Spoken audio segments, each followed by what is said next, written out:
Hello, and welcome to another episode where I continue our journey deep diving into anxiety.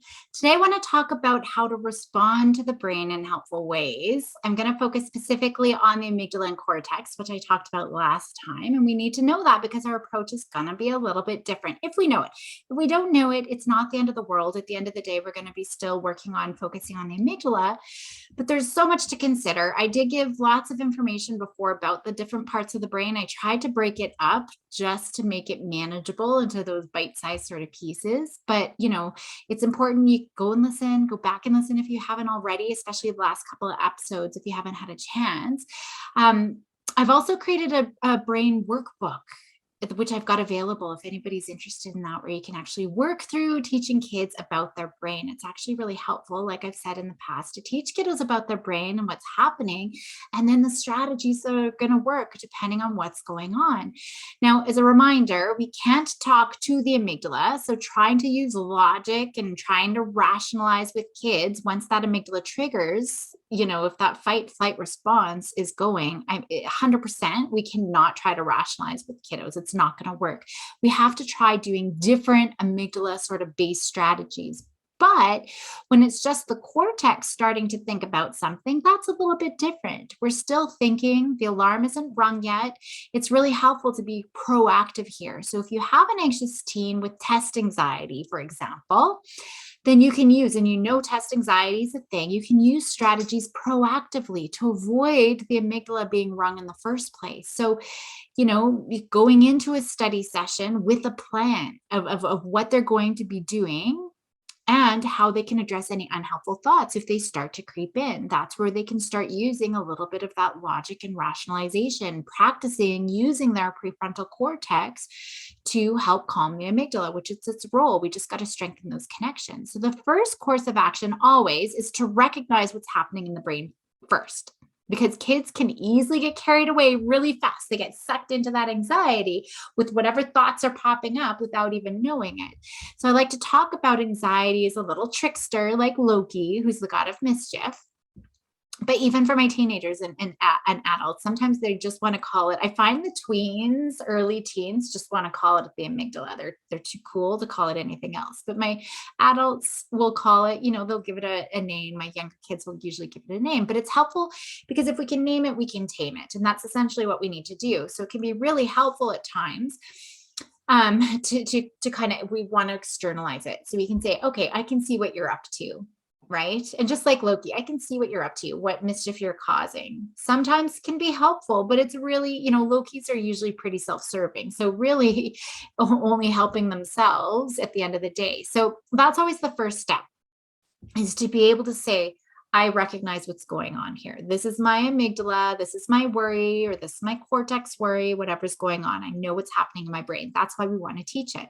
Listening to the body can be really important too, because if the body is starting to feel anxious, we know that the amygdala has rung. If it hasn't already, it's setting off that fight flight response. And you'll likely know too, if your kiddo is like, yeah, butting everything you say, and they're just, nothing's helping them, and they're just, the information's going through one ear and out the other, the cortex is probably offline.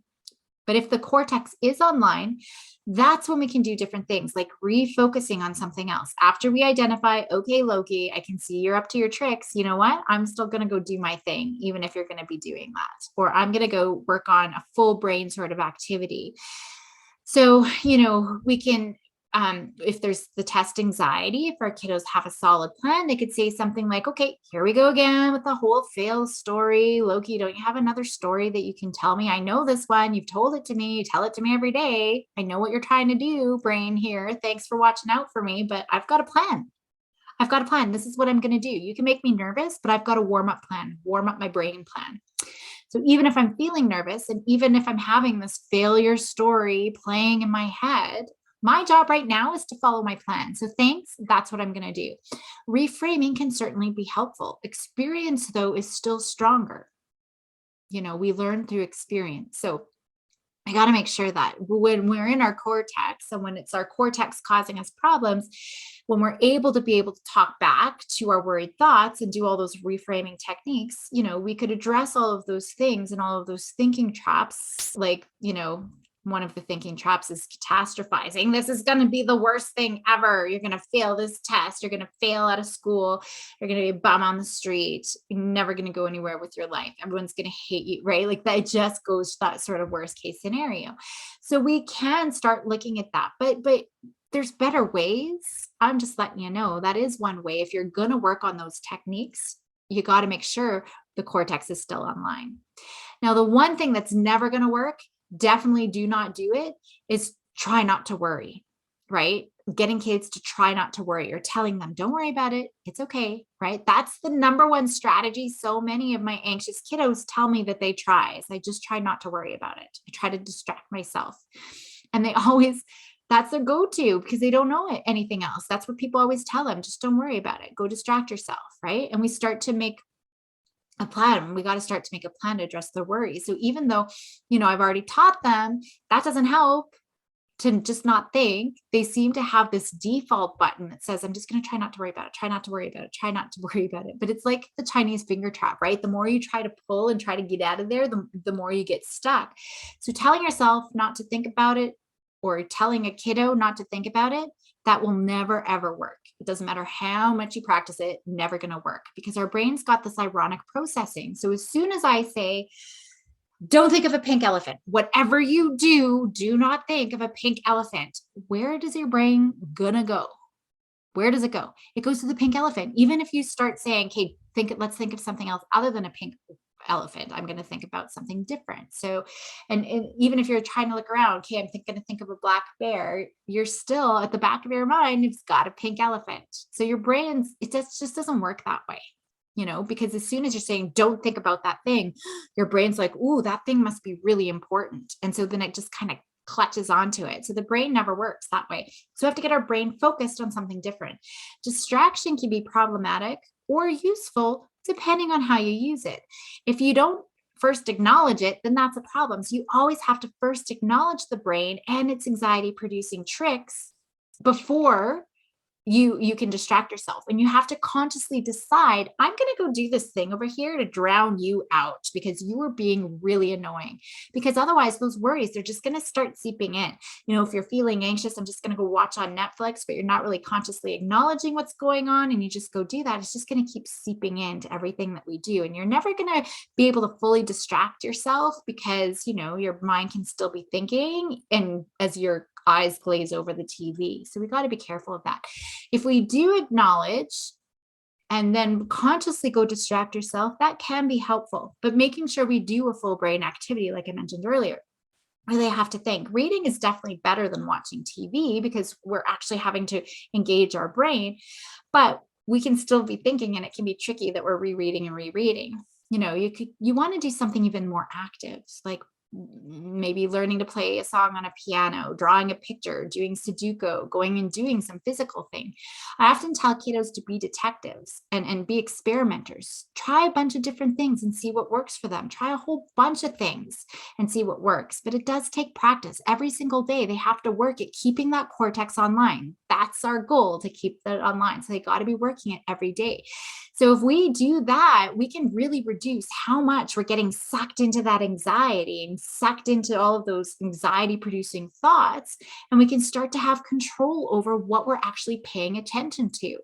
We can start looking at more adaptive things than the more stress provoking things, or we can kind of talk ourselves out. Okay, this isn't a big deal. We can actually strengthen that tamer.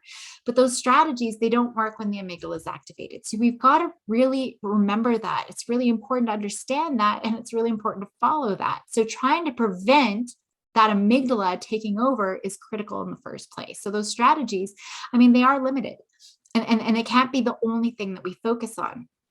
The amygdala, so that's when the cortex is still online.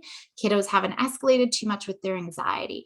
The amygdala, it certainly needs a lot more rewiring to address. Doable, remember, the brain is flexible, but we need to do a lot more work to be able to rewire the brain. And so that's where the exposure comes into play. But you really have to be skillful in setting up exposures effectively, which is beyond today's episode. But there we're creating new stories around those old fear-based stories. So my story of being, dogs are terrifying, they're dangerous, they're scary. I've been able to create a new story And so that's what we need to do, rewire our brain, creating those new stories that are stronger than those old fear-based stories. Now, the one thing I do want to share right now, though, just as a little bit of a hack, it's an anxiety hack, which I know everyone already knows. So I might get a few eye rolls here, but really important to consider. Think about what happens in the body when that amygdala triggers. When those alarms set off, that anxiety is revving up our system because there's a threat. So it's revving up our system. So the blood needs to get to our muscles really fast. So now our muscles are rearing to go, right? We've got all of this adrenaline. I mean, there's so much adrenaline pumping through the system. We hear of superhuman feats. Like there are two teenage girls a few years ago. I don't know exactly how long ago, but two teenage girls who they lifted a 3,000-pound tractor off of their father. And he would have died, had they taken any longer because it was crushing his chest. But they were able, just so much adrenaline, they were able to flip that 3,000-pound tractor off their dad. If you had asked them to do that any other time, they would have said, no way. They would have tried everything. But just because so much adrenaline was pumping through their body, they are ready. They are revved up. And if you've listened to any of my past episodes, you'd hear me talking about how just sitting and breathing, that's only going to alarm that brain even more because this is an emergency. Why the heck are you just sitting there? You're a sitting duck that's going to get eaten. There is an emergency and you're just trying to sit here and breathe. That's just going to make our brain even more anxious. I've said repeatedly that we can't control the amygdala, yes, but there is actually one hack that we can actually control it. Can you think about what I've just said? Lots of adrenaline in the body, doesn't like just sitting there and trying to calm it down and breathing. It wants to use up that energy. We can use up that energy, release that energy, because otherwise, if we're just trying to shove it down, these kiddos, they're just going to become little pressure cookers, So that energy, it's given to us for a reason. So we may as well use it for good. Go do something physical, even if it's just doing some push-ups or quick jumping jacks or a quick walk or even a little run around the block, some burst of activity that's going to help calm the amygdala. Like, phew, you've got all this energy. Phew, if you're using it up, that can be really helpful. So I will leave it here for today. I do go into a lot more detail about, what that cortex starts to influence the amygdala before the amygdala rings. Absolutely. So if you have any more questions, I can go into all of that. It's also my Anxiety Compass Mastery training program if you want to dive even deeper into all of that. But thank you for joining me today. Have a lovely day. Help those anxious kiddos be bold and courageous, and I will see you next week.